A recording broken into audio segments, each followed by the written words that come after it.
Fala galera, estamos começando o Sempocast. O tema de hoje é bandas de J-Music no Brasil. Aqui quem tá falando é o Fire. Fala galera, aqui é o Mozendia, eu que nunca participei de nenhuma banda e só sei tocar galinha e campainha. Bom, eu tô aqui diretamente dos estúdios do Sempu, Ricardo Alves em BH. Olha aí, e pra gente falar sobre isso, claro que a gente tinha que ter um convidado especial. Nordan, se apresenta aí, cara. Boa noite pessoal, aqui é o Nordan Mins, vocalista da banda Gaijin Sentai. Tudo bem com vocês? Tudo jóia, seja bem-vindo e vamos lá, vamos para o tema.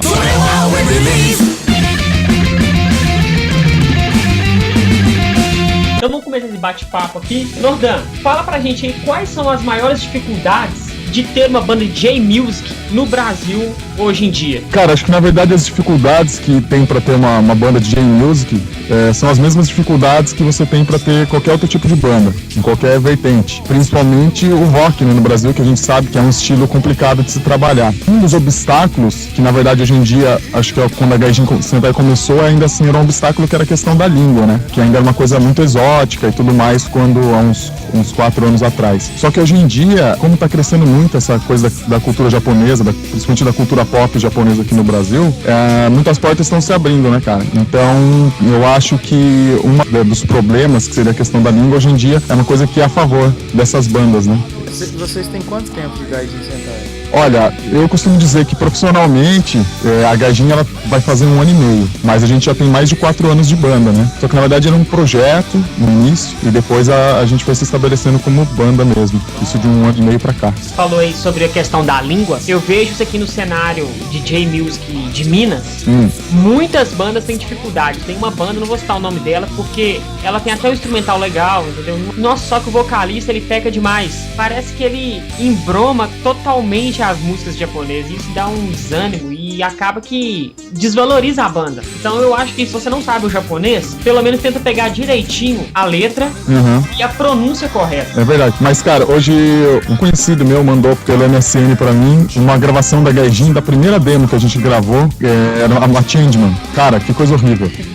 Mas Tava muito mal, e o meu japonês era muito ruim. Mas o Nordan, esse obstáculo da língua, como é que vocês estão vencendo isso? Vocês estão fazendo curso de japonês? Como é que você está buscando essa melhora da língua? Então, na verdade, cara, o obstáculo que eu tô te falando é o obstáculo da mídia e do público. Entendeu? De você ter uma penetração na mídia, né? Não tanto o obstáculo de se falar a língua pra cantar, né? Mas é mais essa questão da mídia mesmo e do público receber uma música cantada na língua nipônica, né? Mas em relação ao que você disse, eu morava em Mogi das Cruzes, né? E lá tem a colônia japonesa muito forte lá. Eu fiz um tempo de aula de Nihongo lá, e era junto com uma aula de música japonesa, expressão musical japonesa. Mas pra falar a verdade, eu prestava atenção mais na aula de música do que na aula de língua. E um tempo aqui em Caraguá também eu consegui arrumar uma professora aqui, mas infelizmente ela parou de dar aula, fiz só 1 mês de aula com ela. Mas eu procuro estudar, mas meu Nihongo é muito fraco, cara. Meu japonês é bem fraco mesmo, né? Então eu procuro trabalhar bastante a questão da pronúncia, entender aquilo que está sendo cantado, né, para transmitir o sentimento corretamente, mas eu não domino a língua não, tá muito longe disso. O que eu te perguntei sobre o tempo de banda é que eu ia te perguntar, há 4 anos atrás com certeza devia ser mais difícil ainda, né, ter uma banda de J-Music aqui, ou não, hoje em dia é mais difícil? Então, na verdade tem vários lados, né, hoje é um pouco mais difícil porque você tem muita concorrência, né. Tem muita banda, antigamente, né, principalmente 100 anos atrás. Mas há 4 anos atrás não tinham tantas bandas assim. Então era uma coisa diferente, né? Você falou, eu toco músicas, né? Eu toco J-Music, né? Eu toco anime songs, né? E tal, era uma coisa diferente. Hoje em dia já não é nada muito exótico, né? Principalmente pro meio que a gente normalmente toca, que são eventos da colônia japonesa, ou se não, eventos de anime. Mas, por outro lado, antigamente, há 4 anos atrás, você tinha esse obstáculo da mídia e do público, né? Assim, fora do evento de anime, do evento de cultura japonesa, se eu falasse pra mim, a minha banda é cantada em japonês, né? As músicas são cantadas em japonês. O pessoal torcia o nariz. E hoje, já como a cultura pop japonesa, principalmente depois do centenário da imigração, ficou mais difundida, e hoje se tornou cool, né? É uma coisa bacana você cantar em japonês. Então teve uma abertura maior por isso. Pois é, eu ia perguntar, o Fire, exatamente isso, porque hoje em dia a gente tem eventos um pouco mais específicos só de música cultural japonesa fora dos eventos de anime, não é isso? Isso. Então fica mais fácil, de repente, uma divulgação maior com relação ao J-Music mesmo, a música da cultura japonesa. Então, tem eventos, na verdade, que são mais antigos do que os eventos de anime, né? Por exemplo, em São Paulo, a gente tem 2 vezes por ano 2 grandes eventos no bairro da Liberdade. Um é o Toyo Matsuri e o Tanabata Matsuri. Mas, até onde eu sei, um tempo atrás, eles não abriam espaço para bandas de J-Rock e de anime songs. E aí a Gaijin Sentai, pelo que eu sei, foi uma das primeiras bandas a ter penetração nesse meio. Aproveitando então, pegando embaixo, a gente tá comentando muito sobre a Gaijin Sentai. Fala um pouquinho da história da Gaijin Sentai então pra nós, Nordan. As influências que vocês tiveram, fala o nome dos integrantes, qual função que eles têm na banda. Conta um pouquinho desde o início de como que foi. A Gaijin Sentai, ela começou na verdade de uma maneira bem esquisita, assim, né? Bem inusitada. Que era o seguinte, eu tinha uma banda em Mogina, né? Eu morava em das Cruzes, era uma banda de rock, de heavy metal mais tradicional, até uma banda conhecida no meio, se chama Prelude. E a gente fazia shows nesses eventos de rock, eventos de heavy metal e tudo mais. E daí eu tive o primeiro Anime Friends, né? E vi o Kageyama e o Akira Kushida, né, pela primeira vez ao vivo. Daí, putz, foi uma puta emoção, né, cara? Assim, a energia subiu, né? Foi a mil. E eu fiquei super emocionado. E eu tava com o meu irmão, né? Com o Alexandre, na época, e com um outro amigo nosso, que é o Rubens, que também foi vocalista da Gaijin Sentai durante um período e acabou saindo. E aí a gente ficou com essa ideia, puxa, e se a gente, né, misturar, porque na época, na nossa inocência, a gente achava que ninguém tinha feito isso ainda, que era misturar o heavy metal, que era o estilo que a gente tocava, né, que a gente gostava, com os anime songs. Aí depois, mais pra frente, que eu fui descobrir o anime metal e tudo mais. Mas na época pra gente era uma coisa diferente. Aí foi passando o tempo, né? E foi chegando perto da época da outra edição do Anime Friends e do Anime Con. E daí o Júlio César, que foi nosso primeiro guitarrista, e hoje em dia ele é nosso produtor, ele gravou uma demo e mandou pra Yamato, sem existir a banda, na verdade. E falou, a banda Gaijin Sentai, ele gravou, na verdade, ele gravou com ele cantando, ele gravou guitarra, gravou baixo, gravou tudo. Foi uma gravação caseira e mandou. E os caras gostaram, falaram, pô, vem tocar no nosso evento, só que a banda não existia, na verdade. E aí eu comecei a fazer a correria pra achar músicos pra integrarem a banda. Nessa época eu também tinha um projeto paralelo, que era de música celta, música medieval. E o meu irmão tocava, o Alexandre, que tava lá no Anime Friends comigo, tocava violão nessa banda e cantava também. E aí ele falou, putz, cara, quero entrar nessa, tal, vou tocar baixo na banda e tal. Aí já tinha baixista, tinha um guitarrista e eu vocalista. E aí eu conversei com os caras da Prelude, que era a banda que eu tocava na época, falei, meu, vocês não querem entrar nessa, tal, pra gente ver como é que é, vamos fazer uma brincadeira. Aí eles aceitaram e aí a gente começou a ensaiar. A Dani, que cantava nessa banda de música medieval, a gente convidou ela pra ser backing vocal, né, da Gaijin. E aí a gente tocou no Anime Friends, tocou no Anime Con e foi um puta sucesso, assim, inesperado para um primeiro show, né? A gente não imaginava que ia ter tanto retorno do público, assim, de uma maneira tão rápida. E daí a gente decidiu que a partir dali tentar construir uma banda mesmo, né? E aí nessa época começaram as dificuldades, porque daí saiu um baterista, saiu um guitarrista, aí tinha feito teste pra banda Wishmaster, que era uma banda de Mogi também, acabei não entrando e tal, mas aí convidei o guitarrista do Wishmaster para entrar no lugar do outro guitarrista que tinha saído, o Júlio saiu. Então, assim, nessa época, as maiores dificuldades foram com questão de conseguir que os membros da banda acreditassem no trabalho e dessem prosseguimento. E era um transtorno tremendo, né? Porque a gente, depois que já tava todo mundo ali treinadinho, junto e tudo mais, pega e sai o baterista. Aí até entrar um outro cara, a gente pegar o embalo e tal. E aí as grandes mudanças da banda começaram a tocar a entrada do Nando. E depois a gente convidou o Jefferson, que era um amigo meu de infância, que há uns 12 anos eu não tinha contato com ele. E eu sabia que ele era um grande tecladista, né? Liguei pra ele e falei, cara, você não quer gravar pra gente a nossa segunda demo? Ele ouviu, gostou e tal, achou diferente. E fazia muito tempo que ele não tocava rock, ele tinha largado essa onda do rock. Mas ele gostou da ideia, achou diferente e tal, e quis entrar na banda. O irmão dele, que era o Kleber, baterista, viu um show nosso e falou, cara, eu não sei o que eu vou fazer nessa banda, mas eu vou entrar nessa banda, de qualquer jeito. E aí ele fez um voodoo Mudou. E aí o nosso baterista pediu as contas, saiu e ele entrou. E aí que a gente formou esse time que a gente tá até hoje, né? Que tem uma força legal e conseguiu manter essa linha aí. Ô, Nordan, Oi. eu li uma vez no site na internet, acho que até ligado a rock mesmo. Aí eu vou até fazer duas perguntas. A primeira é, como é que surgiu o nome da Gaijin? Como é que vocês chegaram na Gaijin Sentais? E a segunda que eu li nessa entrevista, velho, de repente você pode até falar pras pessoas que no início vocês até chegavam a pagar a gente pra assistir o show de vocês. Eu queria saber se isso aí realmente era verdade, como é que era, como é que funcionava, se é mito. Enfim.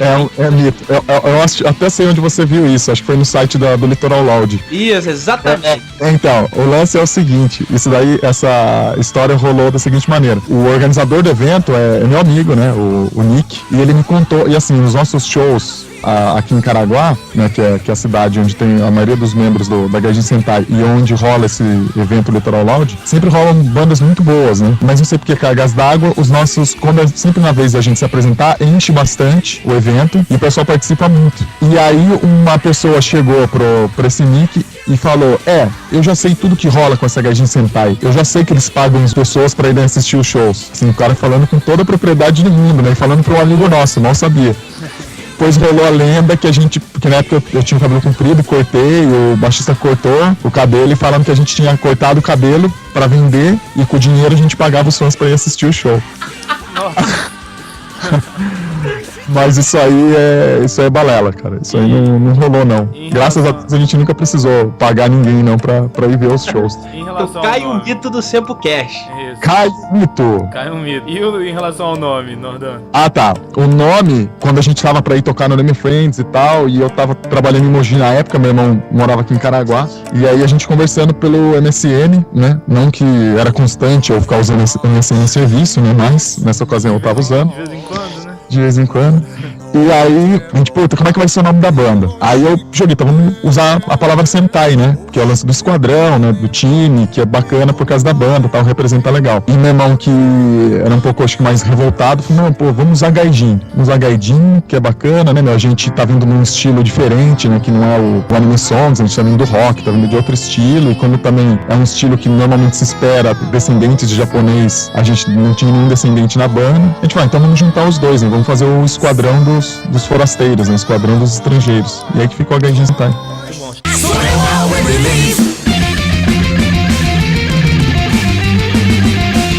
Nordan, você falou do Animetal, eles foram uma influência pra vocês? E quais foram suas influências? Então, no começo não foi influência porque a gente não conhecia. Não conhecia, né?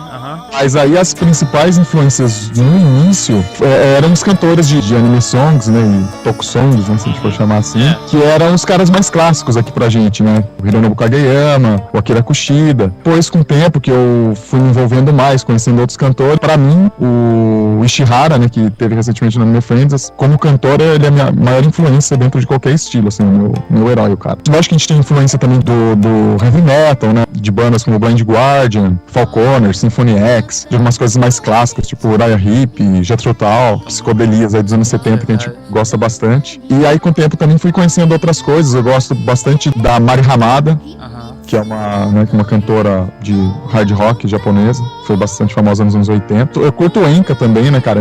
A música Enka acaba sendo uma influência pra gente, né? Então, Nagayama Yoko, Horiuchi Takao, Fusei Akira, que são cantores mais clássicos, também são influência forte pra gente. Mas a galera traz influência de todo quanto é tipo, né, cara? O Kleber, por exemplo, ele tem uma banda de blues, né? Toca blues. Tem uma banda que toca mais jazz, MPB, bossa e tal. Então a galera traz essas influências pra dentro da Gaijin também. Deixa o som mais rico, né? Deixa o som mais rico. E assim, é uma das grandes características do anime song, que deixa o anime song bacana, é a diversidade de influências, né, cara? Porque você tem coisa desde o hard rock, tem músicas com uma levada de salsa, por exemplo, principalmente as músicas que o Akira Kushida canta, né? Tem na própria Dylion, Ginga no Tarzan, tem uma levadinha mais latina, assim, e a gente traz essa influência pros nossos arranjos e para nossas composições também. E tem uma infinidade de coisas que eu gosto, cara. Eu gosto pra caramba do Tube, né? A banda do Nobuteru Maeda. Gosto de Make-up, do Nobu Yamada. Tem bastante coisa que a gente curte, assim, acaba entrando como influência pra gente. Eu me lembro que quando eu fui no show de vocês aqui em BH, aí depois que acabou o show, vocês desceram pra conversar com o pessoal, e alguém me perguntou assim, qual a influência de vocês? Aí você soltou pro cara, não, a gente só escuta pagode, né? Aí, pô, a galera começou a rir, cara. Não, sério mesmo, cara. Eu lembro disso. Pagode, funk, não sei o que. O cara começou a rir e depois ele falou as bandas de verdade. Bom, ufa. Só eu lembrei de uma coisa aqui bem legal, é que o Nordan falou que tem essa mistura muito do Top Songs, só que uma coisa que eu acho muito bizarra é o encerramento de Car Ranger, que é a música Paradise Samba. Que é um samba em japonês. Que não é um samba, né? Os caras misturam samba com umas coisas latinas diferentes. Há algumas ficaram muito toscas. Por exemplo, eu acho essa música Paradise Samba de encerramento de Car Ranger muito tosca. Então, cara, mas sabe, isso que é bacana da cultura pop japonesa, cara. Os caras, eles não têm, me dá a impressão que eles não têm muito medo de errar. Então tem muita coisa do experimentalismo, né, cara? De colocar lá e ver o que dá. E isso a gente vê pelos próprios personagens de Tokusatsu, né, cara? A gente pega aquelas séries dos anos 70 que tem uns personagens bizarros, né, cara? Uns vilões muito esquisitos, assim. Mas acho que isso que deixa rico. Porque os caras não ficam bloqueando muito. O cara tem uma ideia e fala, vamos fazer uma música que é samba, com salsa, hard rock e pagode. Pô, vambora, vamos lá, faz, os caras põem pra rodar. Me dá essa impressão que eles não têm muito bloqueio pra fazer as coisas, né? Eu acho que isso que acaba criando uma diversidade muito bacana, né? Que negócio, né? Tem pra todo gosto. Tem pra todo gosto.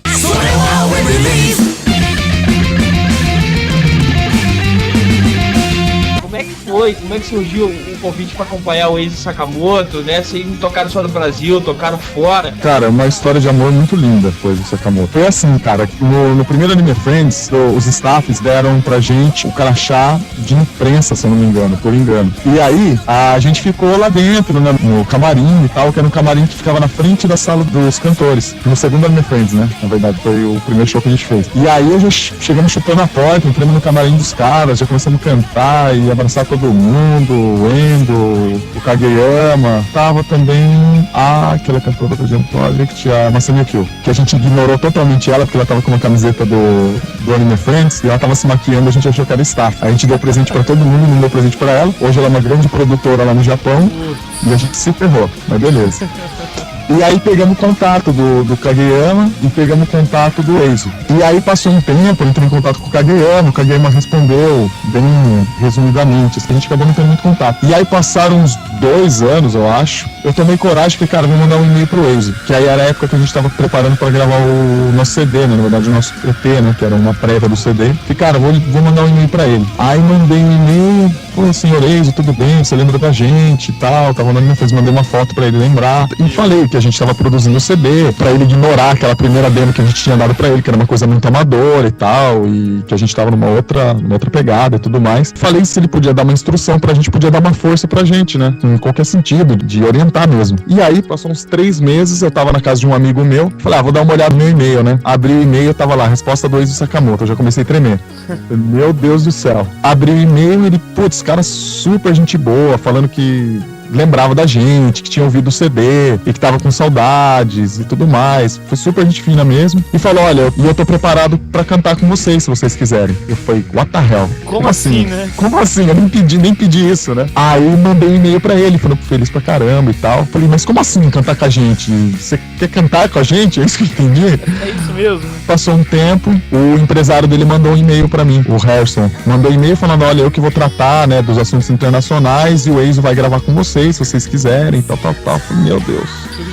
Aí a gente compôs, né, 2 músicas especialmente pra ele cantar com a gente. Uma delas é a Jaguatmin vs Sam Rider, né, que dá o título ao EP. Depois eu posso comentar mais sobre isso daí. E aí gravamos, e nesse meio tempo apareceu um manager, né, aqui do Brasil, que é o Genko, e falou, pô, Nordan, quero trazer o Eizo pra cá, como é que faz? Você tem o contato e tudo mais. E aí coloquei eles pra conversarem, né. E aí eles acabaram fechando esse show do Brasil. Esse organizador fez uma parceria com um evento no Chile e um evento na Argentina. E aí o pessoal, o Pedro lá do Rio, levou o Eizo pra lá também. Então a gente fez essa mini turnê do lançamento do single, né? Que tinha participação do Eizo. E a gente fez esses 4 shows. Começou na verdade no Rio, depois a gente foi pra Argentina, Buenos Aires. Foi bacana pra caramba. Tinha uma galera que conhecia, a Gaijin Sentai lá e tal. Depois a gente foi pra Santiago, no Chile. Lá foi demais, cara, assim, o evento super bem organizado, os caras muito bons, assim. E eu te perguntar, a galera é fã lá também, assim, de Tokusatsu e anime, enfim, de cultura japonesa. Isso que pegou, assim, mais pesado pra gente, porque a Gaijin, a gente toca música de anime, a gente toca música inca, toca tudo quanto é estilo dentro dessa vertente. Mas lá a galera não conhece Tokusong, cara, não conhece Tokusatsu. Lá na Argentina e no Chile não teve penetração Tokusatsu, cara. Eles não tiveram o lance da Rede Manchete que a gente teve aqui. Eles não tiveram a manchete deles, né? Tiveram, cara. Então, assim, eles conhecem os que são mais famosos, assim, Kamen Rider, Ultraman, essas coisas que são mais famosas. Mas Jaspion, Charivan, os caras nunca ouviram falar. E o nosso repertório era basicamente de Tokusatsu, né? E o Eizo também, ele é um grande fã de Tokusatsu. Essa que é mais a pegada dele, né? Então a gente teve que adaptar o repertório, né? A gente teve que tirar bastante música, especialmente pros shows de lá. Então a gente tocou Macross, tocou Capitão Tsubasa, tocou um anime que chama Grand Prix, tocou um monte de coisa que a gente nunca mais tocou, assim, porque era coisa que era mais famosa lá mesmo. E a gente tirou pra tocar com o Eizo e tal. Mas pra tocar lá mesmo. Jordan, Oi. Vocês gravaram a demo com o Eizo? Ele chegou, vocês gravaram? Ou ele chegou depois, antes da turnê, depois da turnê, tipo, uma semana antes? Como que foi a gravação? Na verdade, esse EP, né, não foi uma demo, era um single, né? É um que foi lançado oficialmente pela Moshi Moshi Anime Records. E aí, usou, acho que, se não me engano, 8 estúdios para gravar essa música. A gente gravou bateria em um estúdio, a voz aqui no meu home studio, gravamos o teclado em outro estúdio, aí tem o pessoal do Maracatu, foi gravado na Teodoro Sampaio, lá em São Paulo, o pessoal do Taiko gravou em São Bernardo, e a gente fez uma pré-mixagem, mandou pro Eizo, e o Eizo gravou a voz lá, mandou a voz pra cá, e a gente mixou tudo junto aqui, né? Isso aí foi antes da turnê. Aí, chegando do Chile, vocês fizeram mais shows ou encerrou lá? Não, aí a gente fez um show em São Paulo, no Rocks Festival, em Osasco. Teve algum desses shows, assim, que foi mais marcante, ou todos foram muito bons? Como é que foi? Cara, todos foram excelentes. No Rio de Janeiro foi legal porque a gente nunca tinha ido pro Rio de Janeiro, foi um show super cheio, só que foi um puta de um estresse, né, cara? Porque a responsabilidade de tocar com o Eizo, e a gente teve pouco tempo pra tirar as músicas, assim, foi casca. Não consegui curtir muito, sabe? Foi aquela coisa meio muito rápido, assim. E aí na Argentina também, a gente nunca tinha ido, foi legal pra caramba, conhecemos lá Buenos Aires e tal. A gente teve a oportunidade de começar a criar uma amizade maior com o Eizo e com o Harrison, né? A gente saía pra jantar junto, ia tomar café da manhã junto e tal. Mas no Chile eu acho que foi mais bacana, cara, assim, porque teve uma produção muito legal e também porque depois vem os caras conversarem com a gente e falar, bicho, a gente já escuta a Gaijin Sentai faz uns 2 anos. E o cara, o organizador do evento, a gente só levou uma caixa de CD pra vender. E aí o cara voltou com a caixa vazia e falou, bicho, acabou, não tem mais? Não. Então foi bem marcante, cara. O Chile pra gente foi espetacular, assim, a gente espera muito poder voltar pra lá.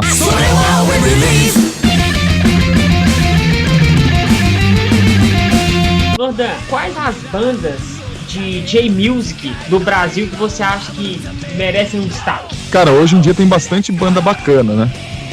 Tem uma banda que é bastante antiga e apesar de eu nunca ter conhecido eles pessoalmente, eles são amigos, que é o pessoal do Pandora no Raco, que é do Nordeste. É uma banda já que tem acho que uns 7 anos aí de estrada, os caras são muito bons mesmo. Anime Madness, que tá meio parado, eles tocaram no Anime Friends aí, mas eles andam um pouco parados, não sei se eles voltam, que é uma banda excelente, a gente já dividiu o palco várias vezes, sempre participava dos shows deles, é uma banda muito boa mesmo. Quem mais, cara? Tem a galera do Urusai, né, que tocou com o Psych Lover, que é uma banda bacana também, que já é mais assim da nova safra, né, galera que tá entrando agora. Tem o pessoal da Anima Cross, e tem a J-Squad, tem a Wasabi, que já são bandas já mais de maior destaque, né, aqui pra São Paulo. Será que eu tô esquecendo de alguém? Cara, J-Music. Bom, isso é da galera que toca mais J-Rock e que toca anime songs, né, mas tem uma outra galera aí que é do pop e tal. A própria banda Pop, que é uma banda que toca músicas de J-pop, assim, eles são muito bons também. A banda chama Pop. Banda Pop. E é isso, cara. E aí depois tem muitos cantores excelentes, né, cara, no Brasil. O Hideki Ito, por exemplo, que é o mestre supremo, né, cara, uma grande influência, até posso dizer que é uma influência pra mim. E o Ricardo Cruz também, né, cara, que é um cara que representa bem o Brasil lá fora. Eu admiro bastante o trabalho dele. Bacana. É o seguinte, eu tive a oportunidade de conferir o show da Gaijin Sentai 2 vezes aqui em Minas Gerais. As 2 vezes foi no Anime Festival. Sim. O primeiro show de vocês foi no Colégio Pio 12, muito foda. Tocaram diversas músicas de Tokusa, eu fui ao delírio, principalmente quando tocou a versão de National Kid, que a versão que eu não conhecia. Vocês começaram a puxar Ga Orange, só que eu senti que o público não acompanhou. Eu não sei se puxaram só por puxar. Não, na verdade o pessoal tava tava pedindo a música, mas a gente não toca essa música. Eu só fiz uma brincadeira com a galera, mas a gente não toca. Na verdade, não vocês toca. não tocam. Tá. Então teve o show, a galera agitou, só que elas agitavam muito nas músicas de anime. No ano seguinte, vocês fizeram um show no Anime Festival novamente, só que agora no Colégio Marista. Eu senti um show um pouco mais fraquinho, não pela qualidade da gaijin, e sim pelas músicas. Vocês não tocaram dessa vez National Kid, não tocaram Lion Man. E por quê? Foi por causa do público, a aceitação, vocês viram que o pessoal não gostou das Tokusongs e resolveu tocar só a vertente de anime aqui? Cara, não sei dizer. Na verdade, assim, uma coisa que rola é a gente variar o repertório, né? Porque senão o pessoal enjoa e o organizador do evento também acaba perdendo interesse, né? Se o repertório é sempre o mesmo. Então a gente varia algumas músicas. Não sei porquê, eu não me lembro do repertório, mas porque você tá falando que teve mais anime songs. Quando você falou de show fraquinho, né? Depois agora que eu entendi, né? Acho Não foi pela qualidade da gaijin, foi fraquinho pra mim que não gosta de anime. Porque na verdade eu acho que um dos grandes lugares assim que a gaijin tem uma química muito boa com o público são dois, na verdade, é Brasília e BH. E esse segundo show que a gente fez, teve uma fila de 40 minutos depois do show pra conversar com a gente, bater foto, pegar autógrafo e tal. Então acho que na verdade esse último show foi o nosso show mais forte, né? Esse show no BH. que teve a fila foi o que vocês infelizmente ficaram sem o guitarrista? Não, foi no segundo dia, porque a gente fez dois shows, né? O primeiro foi no sábado, que não encontrou o nome do Nando lá nas passagens, não deixou ele embarcar. Ele chegou tarde demais e a gente não sabia o que fazer, acabamos tocando num estilo meio Emerson Lake and Palmer, que é aquela banda de rock progressivo que não tem guitarrista, né? Pra não deixar o público sem o show. Depois no domingo que a gente fez o showzão mesmo completo e tal, que foi no domingo que a galera teve um retorno bem bacana mesmo do público aí de BH. Pegando esse gancho aí vocês falaram de tocar sem guitarrista e tal, quando vocês foram no Tokusatsu Show, vocês foram com um acústico, né? Isso. Que ficou bem bacanão lá. Vocês têm a ideia de fazer isso? Ou já fizeram, não curtiram? Na própria demo de vocês foi alguma coisa assim desse nível? A gente já fez alguns shows acústicos. O mais recente foi na Liberdade, no Toyo Matsuri. A gente fez no Sesc, em Ribeirão Preto, a gente já fez um show acústico também. Na verdade, nosso primeiro show acústico foi num evento em Suzano, que o cara ligou pra gente e falou: meu, tem como vocês virem agora aqui no meu evento, que é beneficente e tal, pra vocês fazerem o show? E aí os caras não tinham estrutura nenhuma, a gente levou um violão lá, plugou do jeito que deu, ligamos o baixo lá e fizemos um super improviso, né? Porque a gente tava sem baterista, sem nada. A gente curtiu a ideia. O pessoal tem gostado, assim, dos shows acústicos, mas até agora a gente não preparou mesmo um show acústico, né? A gente pega pra ensaiar antes do show e tudo, mas normalmente a gente faz o show acústico quando a gente fica, por exemplo, no Toyo Matsuri a gente ficou sem baterista. Como o pessoal lá do Toyo precisava, né,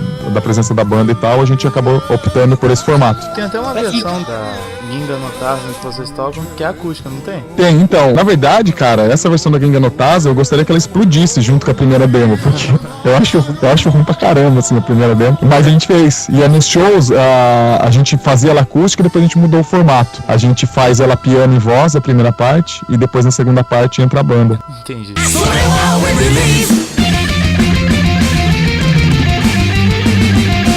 Nordan, como é que tá a gaidinha agora? Já tá com CD, tá com demo? Como é que tá a estrutura pra poder explodir de verdade? A gaijin, recentemente a gente lançou esse single, né, que é uma prévia do álbum, e aí a gente tá preparando, já tá gravando o álbum, né, que vai ter acho que 11 ou 12 músicas, e aí vai ter novas versões das músicas que saíram no single, né, a Hachino Densetsu, que é a música que a Dani canta, a Jaguatimi vs Sam Rider, tá sendo toda regravada, o Eizo no dia 1º agora regravou a parte de voz dele, a gente tá regravando todo o instrumental. A Tengu, eu acho que só a Defender que tá no single que não vai entrar no CD. E depois tem mais um monte de música, tudo com essa influência, né, principalmente de Tokusongs, nas letras, né, com temáticas bem heróicas e tal, e principalmente puxando as coisas mais clássicas, assim, dos anos 70 e 80, que a gente curte mais, né. O legal é o seguinte, Defender, né, Tokusatsu Nacional é uma coisa nova, uma coisa que o pessoal mais ou menos não conhece, e que a abertura é gravada pela Gaijin Sentai. Como é que surgiu isso aí? Cara, boa pergunta, não lembro.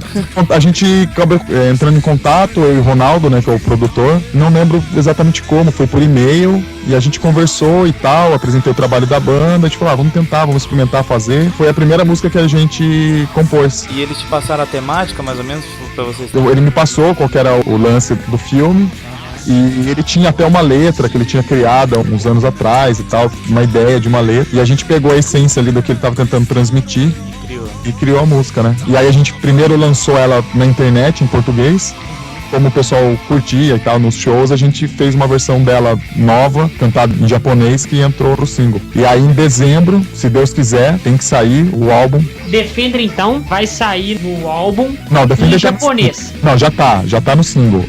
Esse single que a gente lançou com o Êxito... Não, sim. Eu acessei o MySpace de vocês e tava escutando. Mas lá não tem a Defender do single. Ah, tá, entendi.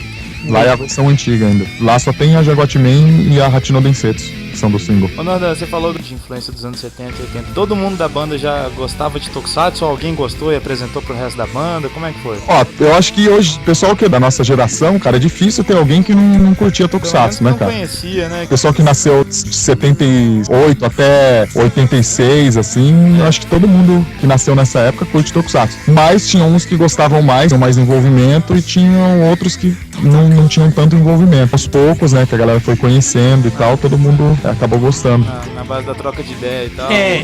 Nordan, você tem vontade de HG Sentai tocar músicas de Tokus novos? Tem, cara. Será que a gente não toca nada de Toku novo? Deixa eu lembrar se a gente tocou alguma coisa com o Eizo. Até agora não rolou, mas tem bastante coisa que a gente tem vontade, cara, assim, de tocar. É que assim, a gaijinha, ela tem por característica essa coisa mais dos anos 70 e 80 mesmo, né? É uma característica da banda, né? Então acaba que a gente não fugindo muito disso. Até os anime songs que a gente toca são coisas mais antigas, né? Curte pra caramba tocar Gatchaman, coisas bem assim dos anos 70 e 80. Putz, cara, de coisa nova, das músicas de Sentai, tem bastante coisa bacana, né? Kamen Rider Agito, eu tenho vontade, né? Porque o Ishihara... Ah, tem uma que não é nova, que a gente tocava, né? Faz muito tempo que a gente não toca, ela não é nova, mas é de uma geração mais recente, a Kill Sentai Go-Go 5. Que na época essa música nem era conhecida no Brasil, o Ishihara tão pouco era conhecido aqui. Eu lembro que até o Takashi, né? Que é o chefão lá da Yamato, na época comentou comigo, falou, putz, a galera começou a conhecer e cantar essa Kill Sentai Go-Go 5 por conta de vocês tocarem nos shows, né? E na época eu já falava, putz, cara, e aí, quando é que você vai trazer o Ishihara e tal? E na época nem se imaginava que ele iria ver. Mas a própria Gaurange eu curto pra caramba a abertura dela, a gente tem vontade de tocar. Mas é muita música pra tocar, cara. É muita música pra... Putz, depois na hora da gente montar um repertório é uma dor de cabeça. Porque tem aquelas músicas que todo mundo fala que não aguenta mais, mas se você não toca, a galera te mata, né? Então você subir no palco não tocar Changeman, subir no palco não tocar Flashman, não tocar, né, das anime songs. Todo mundo toca Pegasus Phantom, mas se a gente subir no palco e não tocar, o pessoal enforca a gente. É difícil, cara, montar um repertório assim. E aí a gente tá sempre nessas, né, de tocar as nossas próprias músicas. Então quando vai ter show com o Eizo, aí tem mais umas 20 músicas pra gente ensaiar. É muita música, sabe? Então a gente acaba não conseguindo encaixar essas músicas de Toku mais recentes.